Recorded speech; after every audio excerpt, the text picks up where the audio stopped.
Сайн мэнд өрхөн хүнд үзэгчтэй хөгжлийн гарсны төрлийн нуудагийн дугаар угаар эхэлж байна. Бид өнөөдрийнхөө дугаараар үндсэн хуулийн өөрчлөлт буюу эрх зүйн төрийн тогтолцооны талаар Монгол улсын гавьяат багш Ламжаа багштай үргэлжлүүлэн ярина. За тэгэхээр бид нар өнгөрсөн 2 удаагийн ярилцлаган дээр нэгдүгээрт улсын эрх хурлын бүрэн эрх, хоёрдугаарт Монгол улсын нутгийн засаг захиргааны талаар санал солилцсон байгаа. Одоо энэ удаа бол эргээд энэ хуулийн хэрэгжилтийг хангах шүүх түүн дотроо үндсэн хуулийн хамгаалагч үр гүйцэтгэдэг цэцгийн тухай бас ярих нь ёстой байхаа гэж бодож байна. За тэгэхээр энэ ч гол асуудал нь ер нь шүүх тогтолцоо гэдэг бол нөгөө засаглалын 3 хэлбэрийн нэгэн шүү дээ, тийм ээ. Тэгэхээр энэ шүүх засаглал маань өнөөдөр чухам ямар хөгжлийн ямар үе шатанд байна гэж бодож байна вэ нэгдүгээрт. За одоо яг тэгэл шүүх нэлээд шүүмжлэгж байгаа л да. Тэгээ одоо өчигдөр тэр ер нь бол өчигдөр нэг дээр гарлаа шүү дээ.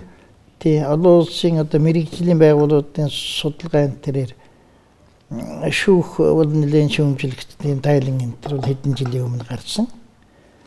Тэгээ энэ ч яг тэр тухайн байгууллагын онцлогтой ч бас холбоотой. Тий. За тэгээд юу гэхээр Монголд одоо авилгал газар авсан. Тий. Тэгээ энэ энтертэй бас холбоотой. Энэ шудраг шүүхийн асуудал бол аюул чухал зүйл. Ер нь арчил 8 сүнсийн одоо нэг гэж хэлхээс өөр арга байхгүй. Тэгэхээр энэ дээр анхаарал тавьж үндсэн хуульд байгаа холбогдох юунууд бол одоо алдаа эндэгдлийг бол засах шаардлагатай байгаа л да. Тэгэхээр энэ цэцгийн тухай хуулийг ингээд үтсэн чинь цэцгийн тухай хууль бол цэц бол одоо үндсэн хууль одоо гарсан шийдвэрүүд үндсэн хуультай зөвшөлдөж гинэ үү гэсэн асуулт гол нь дүгнэлт хийгээд тэрийг улсын их хурлд өргөн барьд юм байна шүү дээ. Тий.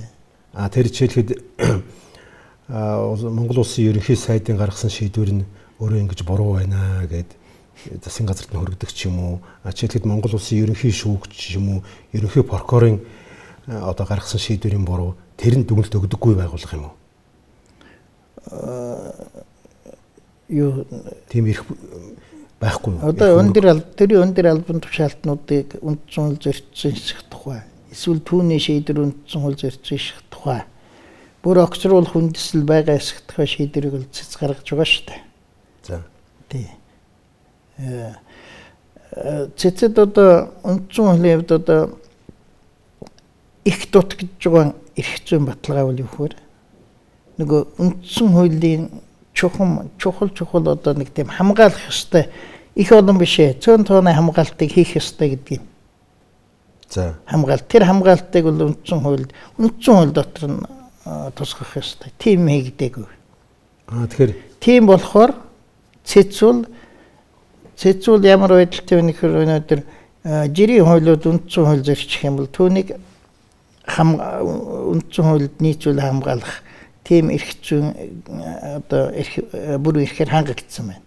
Гэтэл үндсэн хуульд өөрчлөлт одоо буруу өөрчлөлт тийм ээ зохисгүй өөрчлөлт ороод ирэхэд түүнээс орж ирэхээс хамгаалах тийм эрх зүйн баталгааг бол цэцэд бол өгөөгүй байна. Энэ одоо их том алдаа.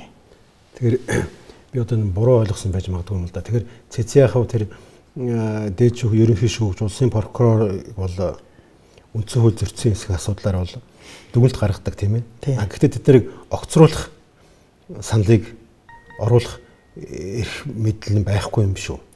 Тэнд нэг тийм мартцсан болов гэмээр юм байдгийг. Тэгэхээр одоо ингэж хараад байхад хүмүүс шүүх шудрагш байна. Прокурор нэг талыг баримталж байна гэсэн юм яриад байна л да. Би одоо нэг бас нэг бизнесийн талаас яриад байна шүү дээ. Тэгсэн чинь тэр хүмүүсийг огцруулах эрх зүйн үндэс нь энэ цэцгийн талаас байхгүй харагдаад байгаа байхгүй юу? Тийм. Тэр одоо 66 дугаар 66 дугаар зүйл. Тийм 66 дугаар зүйл. Тэнд яаж яагаад одоо тэнд зарим албан тушаалыг мартчихсан юм шиг үлдсэн байдгийг. Тэр бол тухайн үед одоо тийм хэрвээ яах юм бол адилхан л одоо тийм хяналт байх ёстой л дээ. Цааш хуулийн өөрчлөлтийн явцдын редакцийн журмаар бас бараг зохицуулж болмоор юм байна. Энэ бол тэг үндсэн хуульд ямар ч жижигхэн засвар хийлээ гэсэн энэ бол өөрөө том өөрчлөлт байдаг байхгүй. Ягаад гэхээр бүх газар тэрний чинь сахих ёстой учраас. Тийм бай. Цэцэд бол манай үндсэн хууль цэцтэй холбогдсон их айхтар алдаатай заалтууд биелдэг. За. Тэр 10 дугаар зүйлийн 4-т байна уу? За. Монгол улс үндсэн хуульд харьшилсан олон улсын гэрээг дагаж мөрдөхгүй гэсэн утгатай заалт байна. Олон улсын гэрээг дагаж мөрдөхгүй гэж. За энэ бол маш бүдүүлэг чинь Венийн конвенцтэй зөрчилдөхгүй. Эрх зүйн том одоо эрх зүйн хувьд гаргасан том алдаа юм байна. Тэгэхээр ийм байх ёсгүй. Яагаад гэхээр тэр олон улсын гэрээг одоо Венийн конвенцт ямар заалт байдаг гэхээр оролцогч улс энэ гэрээг биелүүлэгээ явдаа дотоодынхаа хууль зүйгээс зөвдөхөнд бол дотоодынхаа хууль зүйгээс иш татах ёсгүй гэж байдаг. Харин тийм. Тэгэхээр энэ ч одоо шууд л өөрийнхөө баталсан юмны эсрэг орцсон хэрэг болж байгаа байхгүй юу? Тийм бай. Тэгээ бидний одоо энэ үндсэн хуулийг ингээ хэлцээд баталж явах үед жилийн ч өмнө үлээ аль хэдийн 2 жилийн ч өмнө үлээ бараг энэ Венийн конвенц ч Монгол улс нэг дээр орцсон байсан байхгүй. Тэгэл одоо яг ингээл алдаатай заатууч. Түүнээс гадна цэцүүл одоо гэхээр хэрвээ одоо гадаад олон улсын гэрээ үндсэн хууль зөрчсөн байвал одоо хүчингүй болгоно гэж шийдвэр гаргахаар байгаа шүү. Одоо заалтууд бүр барин тавин заалтууд байна. Тэгтээ цэцүүл ингэж болохгүй гэж ирэх биш мэддэг болсон баг. Тийм учраас одоохондоо тийм гараагүй. Хизээ нэгэн цагт шин томилогдсон цэцгийн гişүүд тавьж гаргаад ирвэл яа. Тэгэхээр энийг бол засах ёстой одоо их том алдаа. Тэгээд дараагийн нэг асуудал ингээд та тэр нэгдүгээр төл Монгол улсын эрх зүйн одоо хамгийн дээд одоо зүйл болсон үндсэн хуулийн өөрчлөлт тухай ярьж байгаас.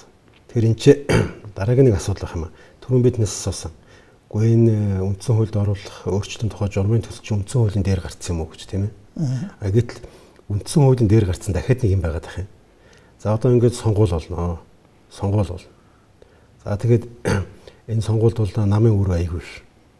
Тэгэхээр одоо манай бид нар чинь 91 оны үндсэн хуулиар бид нар нэг намын тогтолцоо тий нам эрх барьдаг байсан шүү дээ.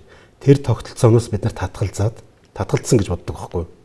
Гэтэл яг өнөөдрийн бодит амьдрал дээр ингээд бизнес хийгээд ингээд улс орон хөгжөөд ингээд явах гэсэн чинь бид нар тэр тогтолцоноос татгалзах чадаагүй юм шиг байх юм. Шийдвэр гаргах хэрэг эцсийн тэр полномочи гэдэг шүү дээ.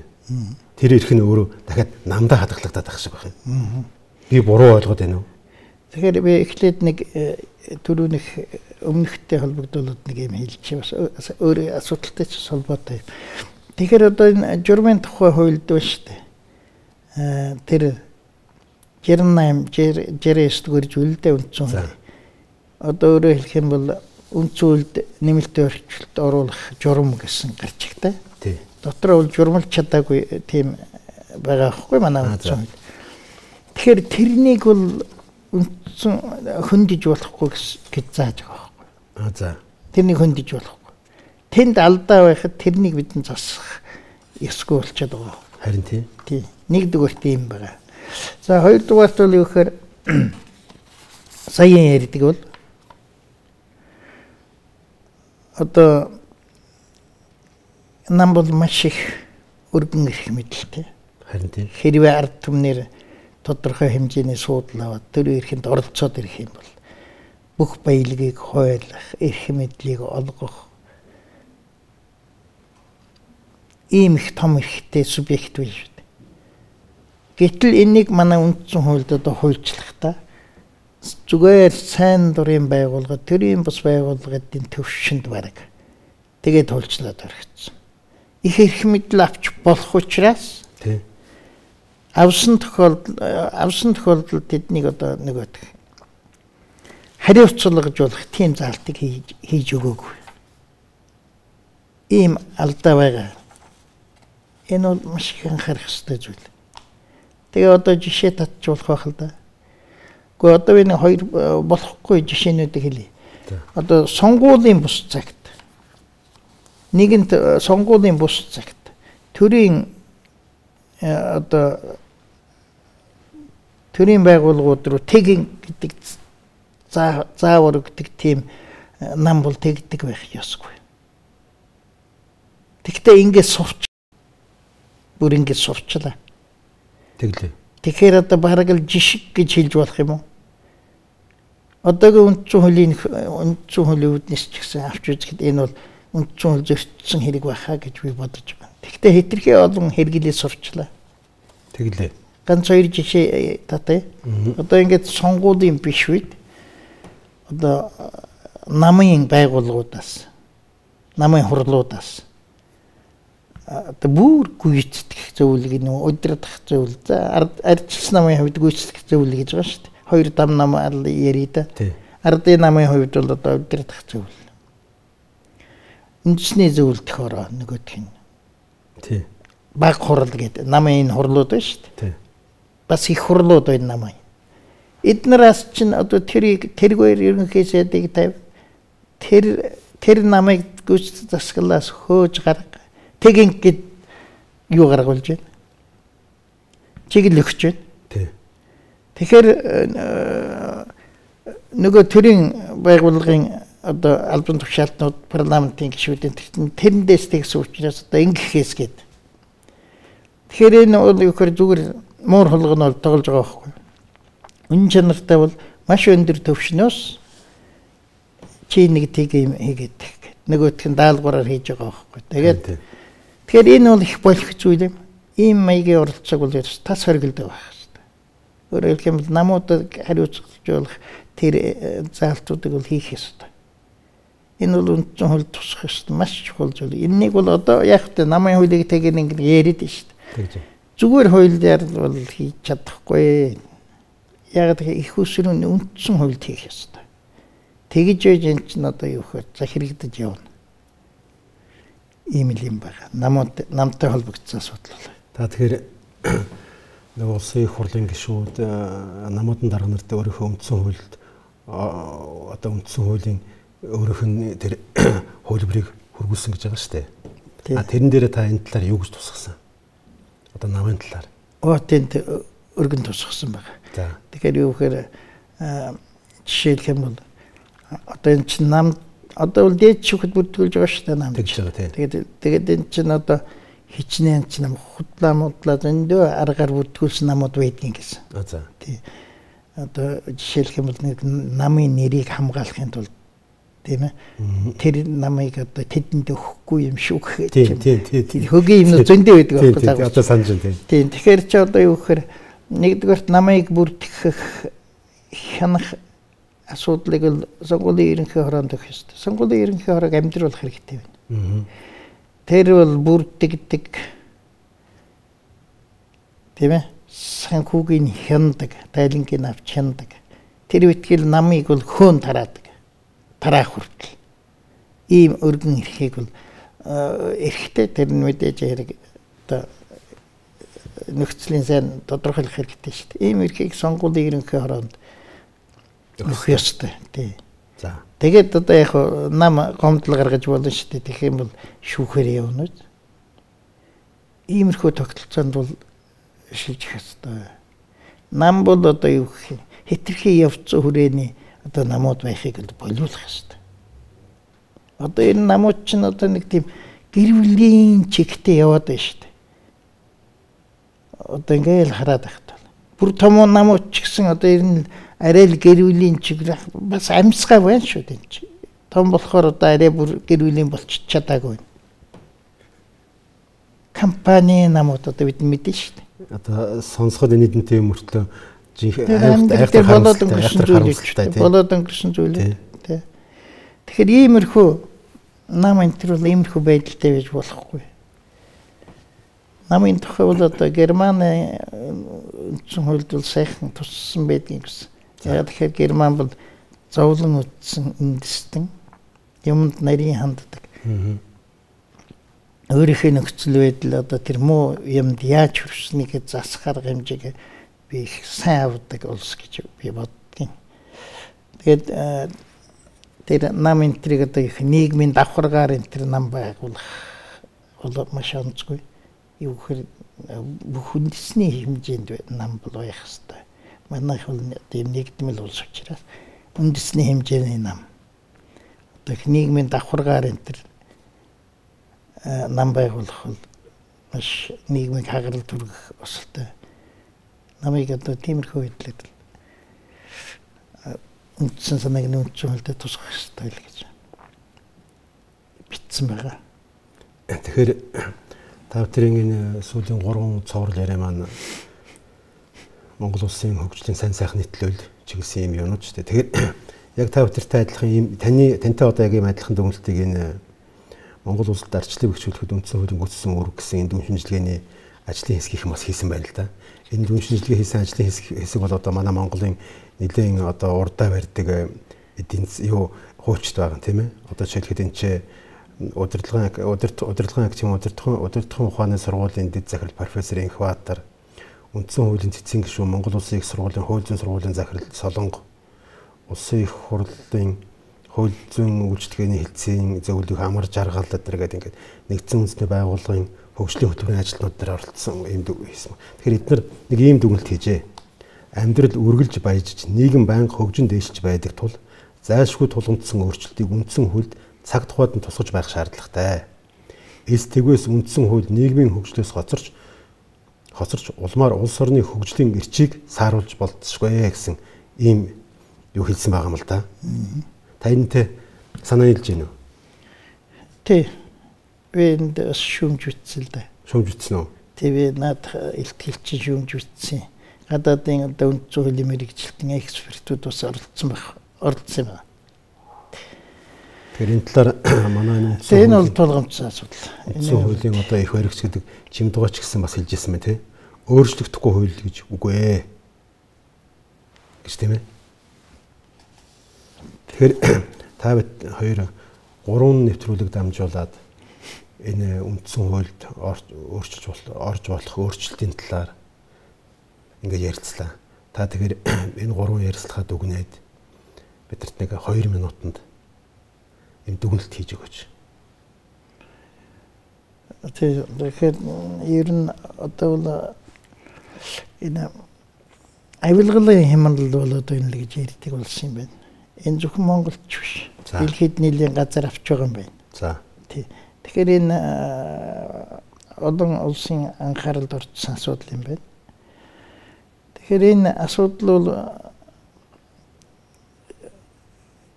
үндсэн хуулитай холбоотой хэсэг байгаа. Үндсэн хуулиас болж байгаа зүйлүүд байгаа. За.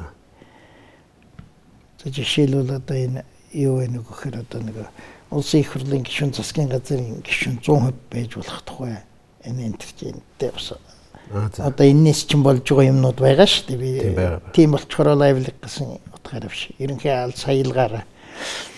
Тэгэхээр энэний эсрэг үндсэн хуулийн одоо цаг үе тулгамдсан байхад энэ асуудал бол янзлах хэрэгтэй. Гэхдээ үндсэн хуулийн нэг жаахан хэсгийг харж тэнд өөрчлөлт оруулах гэдэг байх биш. Бүтнээр нь хараад нэг мөр сайн янзлж яваад тэгээд дахин өөрчлөлт ороод байх шаардлага нь бага болно шүү дээ. Хэдэн жилийн дараа асуудал үүсэх байх. Тэ. Тэр үед нь янзлна биз. Тэгээд дээр яриад байгаа энэ өөрчлөлтүүдийг бүтэн хараад хийгээсэй. Тийм учраас би бол баг хурлын даргын захирамжийг өргөтгөх, ялангуяа энэ тул ерөнхийлөгч орж ирэх одоо